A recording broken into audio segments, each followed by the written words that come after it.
Welcome to Powerful Women Rising, the podcast where we ditch the rulebook and build businesses with authenticity, integrity, and a whole lot of fun. Join host Melissa Snow, business relationship strategist and founder of the Powerful Women Rising community, as she interviews top experts and shares candid insights on business strategy, marketing, mindset, and more. Let's get real, get inspired, and rise together. This is Powerful Women Rising. Hey everybody, welcome back to another episode of the Powerful Women Rising podcast. I'm your host, Melissa Snow, and I am super excited for today's episode. I have to tell you first, before we dive in, I have been sitting here all day batching podcasts, and my dogs are so over it, and they are just getting increasingly annoying by the second. There is a lot of barking happening. There is a lot of very loud chewing on the bone happening next to me.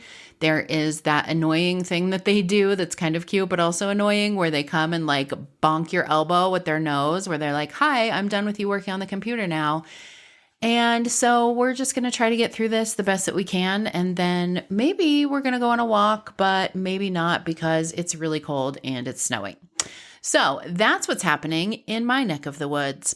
Let's talk about how I got today's guest on the podcast. Today I'm interviewing Tucker Miller, and she is the author of a book called The First 4 Words. And if you have been listening to me for a while, or even if you remember me back in the olden days of the Love Starts Here podcast when I was a dating and relationship coach, I've gotten some really cool guests on the podcast, people that I never thought I would get on the podcasts. And part of how I've done this is just reaching out to random people on Instagram and being like, "Hi, I have a podcast. Do you want to be on it?"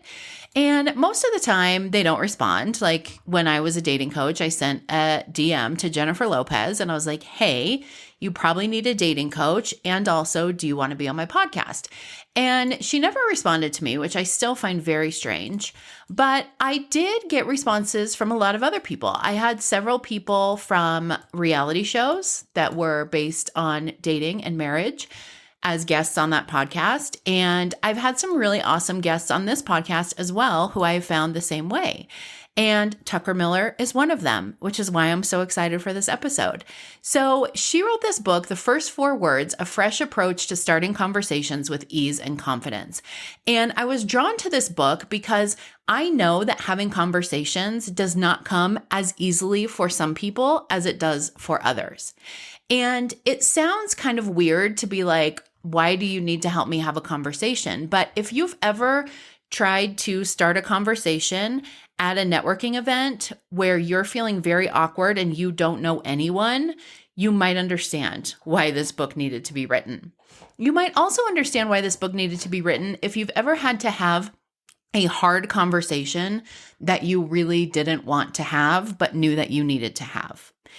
Even if you have had a one-on-one or a connect with someone that you met, maybe in a networking environment, and they wanted to get to know you better, and then you've spent 30 minutes just listening to them talk about themselves, and you never got to say anything about yourself, or on the opposite end, if you have had one of those coffee chats where getting them to say anything is like pulling teeth, and you're like, "This is so awkward, get me out of here." Conversations are not as easy as they may seem.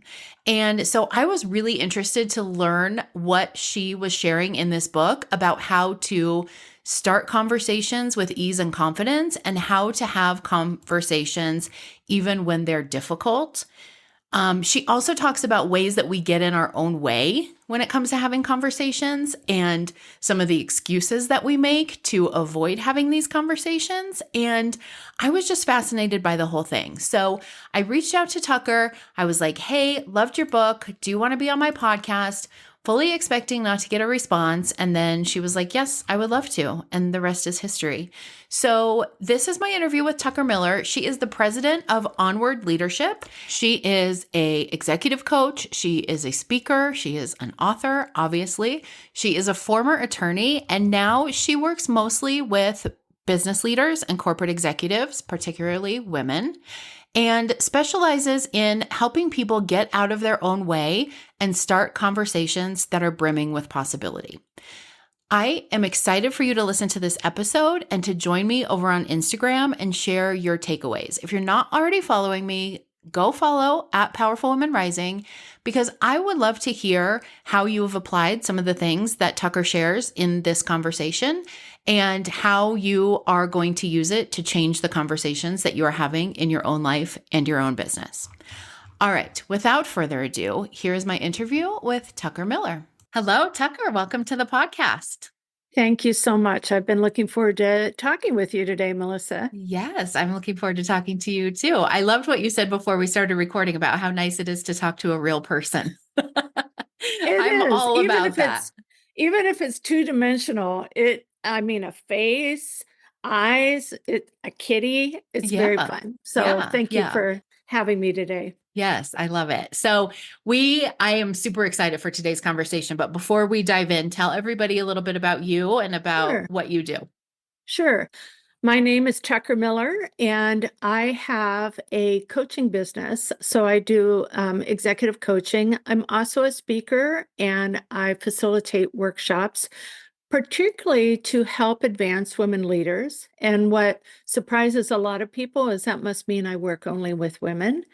But if you want to advance women leaders, you're going to spend about half your time working with men, their leaders. So I get to work with both, and it is my pleasure to do that. And I focus on helping people discover their personal leadership brand and expand their impact so that they can get more of whatever it is they want: promotion, influence, impact, whatever.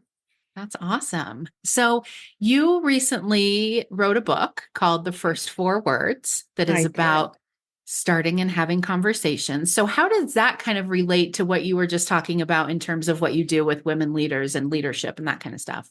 I love that question. And when you think about what's the more that I want in my life, and it may not be, a tangible more, but I want more impact, more meaning, more significance. And I usually work with senior leaders who are looking at the impact that they want to have or the legacy that they want to leave.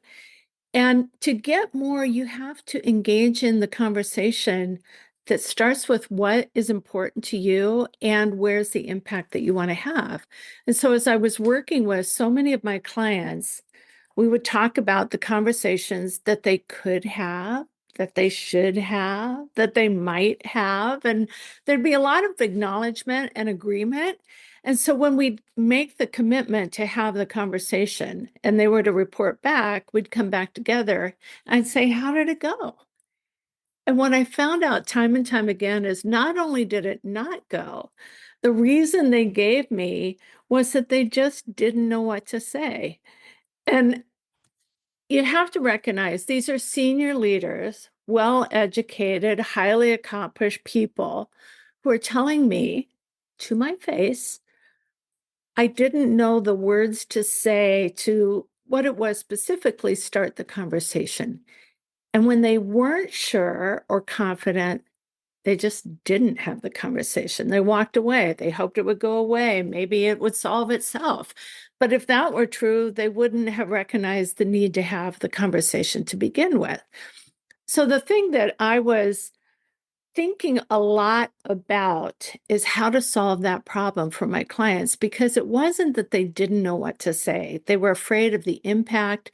They were afraid they'd do it wrong, that it would get worse. Someone just told me recently, I just didn't have the time for the conflict. So I didn't have time. I didn't make time for the conversation. And I think that's a very normal reaction. And yet it was the barrier to people having more of what they wanted in their life. So how do you solve that problem? That's how this book came to be, is what's a way to get people off the couch where they're comfortable and safe and into the conversation. And so I started thinking about what is the minimum viable product associated with a meaningful conversation. And that got me listening. I started writing down things that I heard, things that people said. And I was asking myself, is there perhaps a sweet spot of the smallest amount that would successfully engage people in the next part of the conversation? And you know what? What I found, this is my experience, 4 words was just enough to get it going. And once started, people were eager to have the conversation. So that seemed to be a game changer. So I started using it a lot in my practice. And I would ask people when they would tell me, I don't know what to say, I would say, I didn't tell you this in my background, by the way. I used to be a trial attorney, so I like to use a lot of Socratic dialogue. So I would say, if you did know how to start the conversation and you could do it in as few as 4 words, what would you say? Mm. That's the gamification that gets everybody sort of excited about, well, and then they would know what to say. And then I'd say, let's go find out. Now, truth be told, I think some people went and said what we came up with just to prove me wrong. That's that's okay. I got them off the couch. And what they found consistently came back with, regardless of what their motivation was to go try out the 4 words, is that they started having the conversations that they had previously been walking away from or avoiding.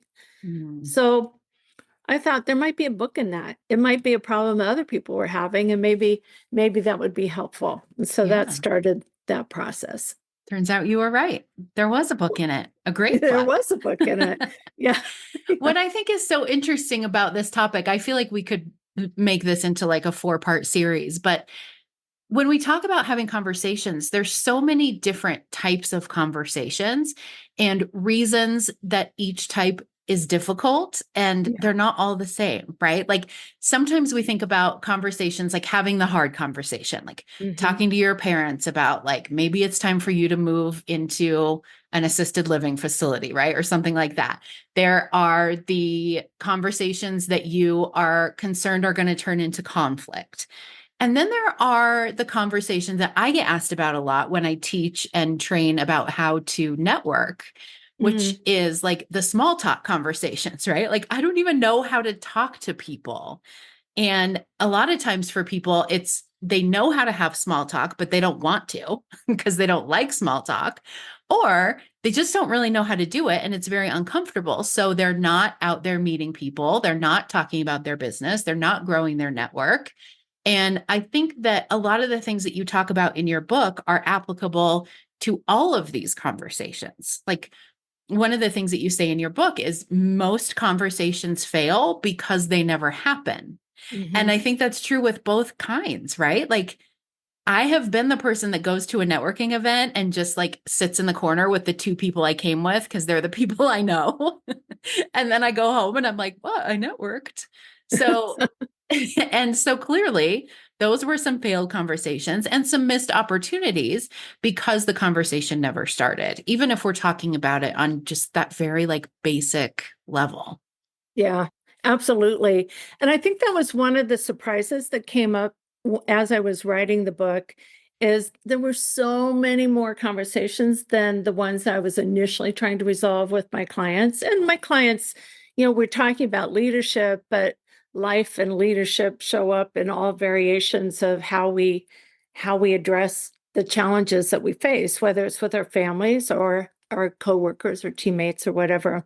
So there are chapters in the book as it evolved about how to give encouragement, how to respond to someone who's going through grief or a setback or a hardship, how to have those family conversations. I'm getting chills right now because I just had one with my dad that was really difficult, but so meaningful and so timely to offer that kind of support at a key time.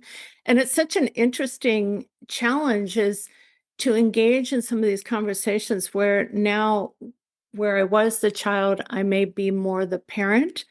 And it's a different not different vocabulary, but a different cadence of interaction and engagement that this idea around the first 4 words is really intended to be a strategy or concept. And I loved how you brought up networking because I find a lot of people are challenged by networking too. And they usually will say after getting a big job or getting some opportunity, they wish they would have networked a lot sooner and more consistently. And it's such a great leadership and business skill. So the idea of the 4 words is not just to come up with four words that work. In fact, several people have said to me, "What are the four words? What are the four?" I'm Like, sure is there a people listening were magic? waiting for that. Yeah, it's like that book, The One Thing. What is it? The one thing. And it's for everyone to determine, but it's situational. Mhm. And it's more of a strategy when you start thinking about it. I have lots of examples of forward phrases that could be used, but it's a strategy. So with networking, you think about what are four or five conversation starters that I could have in my hip pocket? And it could be as simple as four words, but here's the deal. If it's five or six, it's okay. You're just trying to get into the conversation. But I think one of the things that I see, particularly with women leaders, and I just had someone report back to me about this. She said, I say too much. When I get nervous or uncertain, I start talking too much. And I think we do that at networking. We either, stay by the wall and talk to the people we came with, or we're just, and you see those people expanding so much because of their nervousness. But what's the strategy I could bring that would be just enough to get things started, to ask the question? So it's one of the things that I love in a networking. I'll just give you, you'll probably have a million tips because you teach on this, but I'll give you one that always surprises me.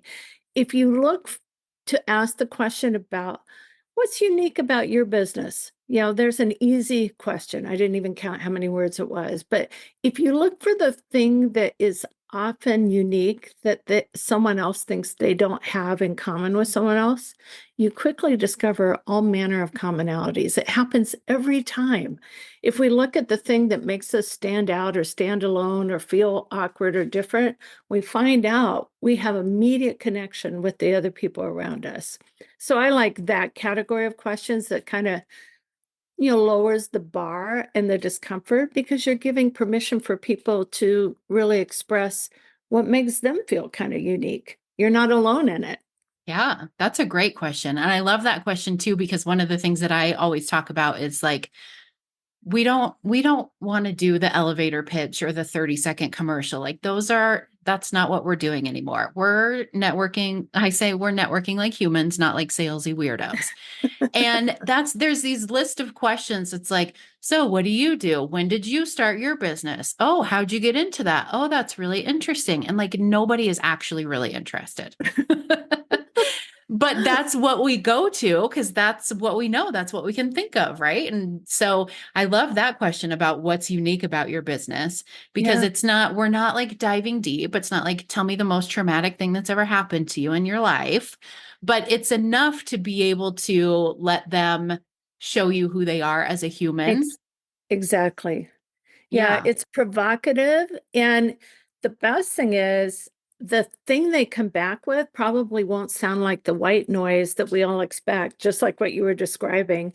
Here's my elevator speech. Here's my thing. We just can't even hear it anymore. But they'll say something about, well, I used to live in Sausalito. You did? My grandmother lived there. I mean, time and time again, there's always some surprising connection, or the person next to you will overhear it and they'll be in the conversation. And it just is enough to make it memorable, but also for people to feel seen and Hmm. not just a speech. Yes. Yes. Not just robots answering the same question over and over Here in the we same go way. again. Here's my Hmm. business card. Yep. Hmm. So, when it comes to difficult conversations or even just uncomfortable conversations, because I think we encounter those in our personal life, everyone does, but we also encounter them in entrepreneurship, right? We have someone who doesn't deliver what they said they were going to deliver, or someone who's upset with us because they think that we didn't deliver what we were supposed to deliver, or all manner of conversations that can be uncomfortable or difficult to have. Why do you think we've touched on them a little bit, but what are some of the reasons that you see most often that people avoid conversations that they probably know that they should be having? I think I can boil it down to one reason, and it's the story they tell themselves to make them feel like it's okay to walk away. Hmm. And there are a lot of different stories out there. I hear a lot of the versions of the stories, but the last time I talked to my ex-wife, it went terribly. So let's never do that again. Even though I might be on the third wife this time, because I had that experience, that tells me I won't do it. So we bring our past experience as kind of a limitation. The fear that you're going to mess it up or say something worse, or the last time you tried this, it just didn't get to the result that you wanted. And rather than, we're always encouraged in other aspects, particularly of business life, keep failing forward. There's something about this interpersonal dynamic where the stakes feel a little bit higher for people, and it's harder to fail forward when it didn't go so well the last time. Mm-hmm. And so everyone brings that story and may apply it to situations that are not even relevant to the past story, but the emotion and the fear and hesitancy is there. So, can I share a story Yeah, with I would you? love it. This was one of my clients, and she had a new boss, and she'd had this new boss for all of 2 weeks. And she told me when she got onto the call, we're meeting two-dimensionally in all fashions. So she said, I made my new boss really mad this week. I said, you did? And this is someone who's very delightful, very easygoing. So at first it was a little bit provocative. And I said, you made her mad? And she said, yes. I said, what did you do to make her mad? And she said, well, I said something at a meeting. I said, okay. And she said, well, she didn't like it very much. I said, did she say that she didn't like it? And my client said, no, but I saw her face. Her face wasn't good. I know she was mad. And I said, well, is it possible that she had something at lunch that just wasn't agreeing with her? Well, maybe, but I don't think so. I'm pretty sure she was mad at what I said. I said, let me get this straight. Here's the lawyer in me again. You've known this boss for an entire 2 weeks. Yes. And you've told me previously that you only have an opportunity to see her maybe once or twice a week, kind of in passing outside of meetings. Yes. And you're telling me now that you're an expert on her facial expressions and you know exactly what she's thinking. Um, Maybe not. I said, do you think it might be worth having a conversation with her so that you can be more strategically aligned and understand if there really was a conflict? And she said, yeah, but I don't know what to say. So we problem solved that. And she reported back the next time I met with her. She said, I did check it out and she wasn't upset with me at all. But if she hadn't checked it out, that would have informed a lot of her ongoing behaviors with her boss because she started to feel herself already shutting down and pulling away so that she didn't alienate herself with her boss. And the irony was, it was not checking it out that was going to cause her to feel alienated. Right. So those stories are always worth asking, is it really true? Why do I think it's true? And what else might be true? Mm-hmm. Absolutely. Yeah, I think that's really a good point, especially for people like me who like to avoid conflict, and not even like conflict, like we're all yelling at each other, but like anything that may even remotely look like conflict. I'm not interested in that one bit. I'm better than I used to be. But it's an interesting point to bring up that we don't have the conversation because we don't want to have conflict. But Mhm. sometimes the alternative is we're having a conflict that the other person doesn't even know about because I've created it all in my That's right. mind and I don't know that because I Yeah. haven't had a conversation about it. I found that as a newly married person, and that was decades ago, but when I was newly married, I found that unwittingly I kept stepping into some other previous partner's script, and it would just trigger a reaction that I could not really understand that response. And so it took some time to kind of unpack it a little bit and say, well, what's going on here? Because my intention was, but I want to be accountable for creating a different reaction. I just also want to understand that reaction so that basically I can avoid that landmine in the future. But it was a landmine that was affecting both of us. It was very much worth unpacking. Yeah. So I think that does happen, that people walk around, our listeners, our recipients in the conversation have their own stories that may get in the way of their own hearing. Yeah, absolutely. And I think it's important to note too that, I mean, we are definitely moving into a world more than ever where people are recognizing neurodivergence. And we understand that not everyone's brain works the same way as Yeah. ours. Not everyone has conversations the same way. Not everyone makes eye contact the same way. And so I think that's something important to note too. I think there's a lot of times that people will walk away from conversations or meeting thinking like, God, he was really rude. Like the whole time I was talking, he didn't even look at me, or, like whatever. That was a weird interaction, or he's strange, or whatever it is. Yeah. And it's important to recognize too, like I can so relate to your client's boss because everyone always thinks I'm mad. And I'm always like, that's just my face. Like, this is just how my It's face just looks. my I'm face. either laughing or I look like I hate you. Like, there's no in between. And so I appreciate it when people are like, "Are you mad?" I'm like, "No, this is just my face. This has been my Yeah. people have been asking me if I'm mad since like 5th grade." And so I think that's also an important point is like to be able to check it out with people and like Yeah. and not just assume the worst too. That's absolutely true. And I think particularly with women leaders that I work with, they're more apt to go inward and blame themselves for creating something. I see that much more often.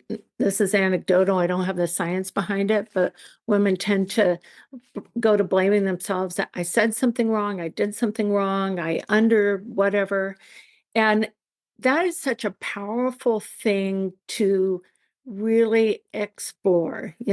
Is that really true? Going back to those questions, how do I know that it's true? And what risk am I willing to take?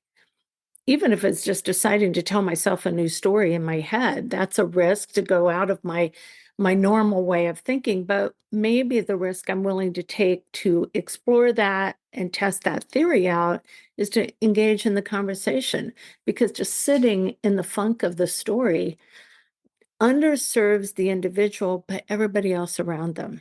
I Yeah. mean, you think about that client story that I told you, she was a very high level leader who had a key responsibility for their research and development. And her getting smaller is the last thing that anybody wanted for her. They want more of her, not less. Yeah. That's such a great point. So, for people who are listening to this and they want to get more confident in having those uncomfortable conversations, but they're not really sure where to start, do you have some tips for them of like even just little things that they could start doing now that would help them feel more comfortable with that? Absolutely. So, one thing right now, I got a million of them, but I'm going to try and pick two or three.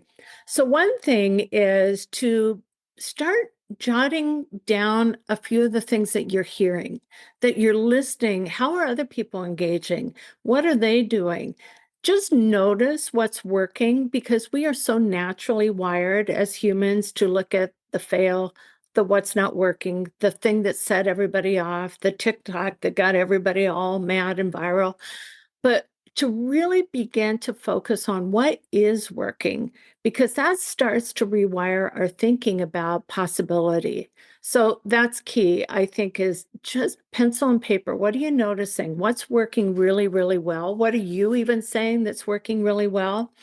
And I think that's a great place to start. The other place I love, when you're learning something new that might be uncomfortable, try it out first with the people who love you the most.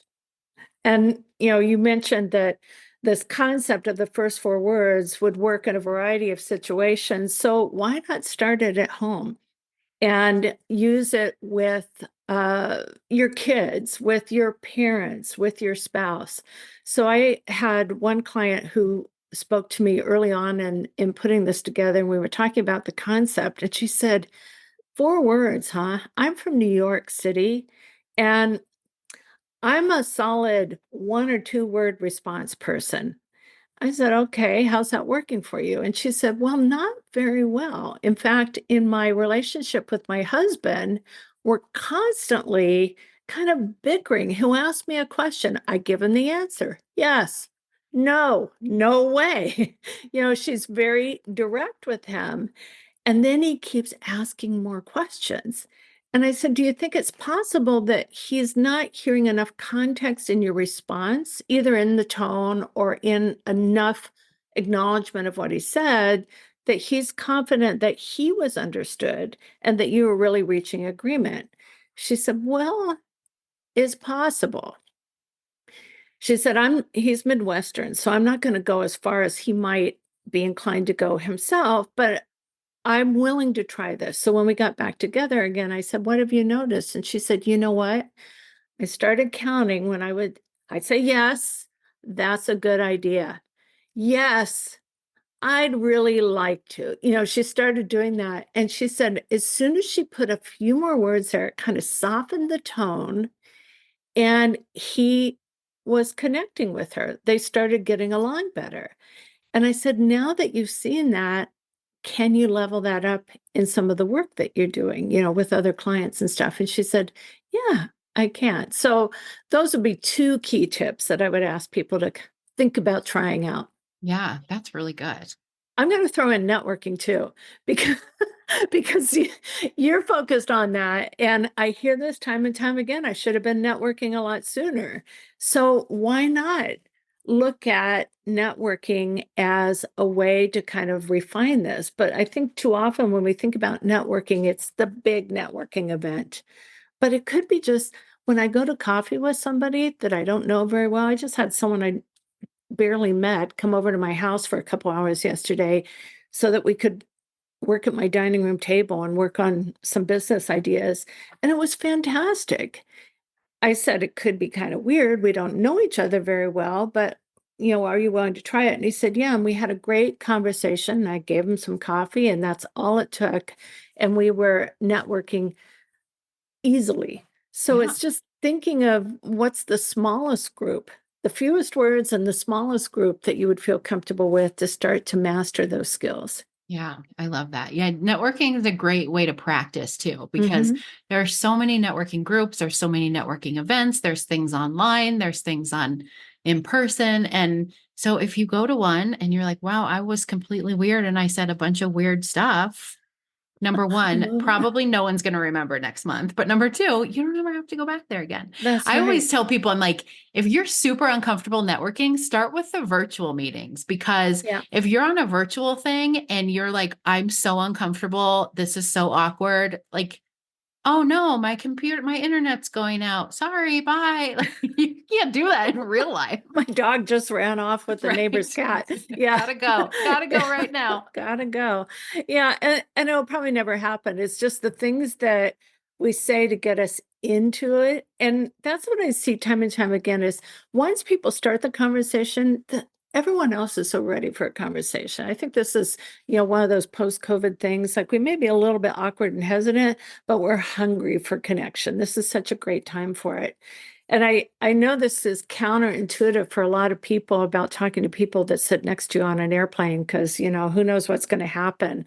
But I will say, sometimes, and I have some examples in my book, I've just met the most amazing people. I've met what turned out to be clients by something as simple as, oh, I read that book, or I really Mhm. enjoyed that book. Did you enjoy it? And then we would have this amazing conversation, and we never had to see each other again unless we chose to. So it's easy.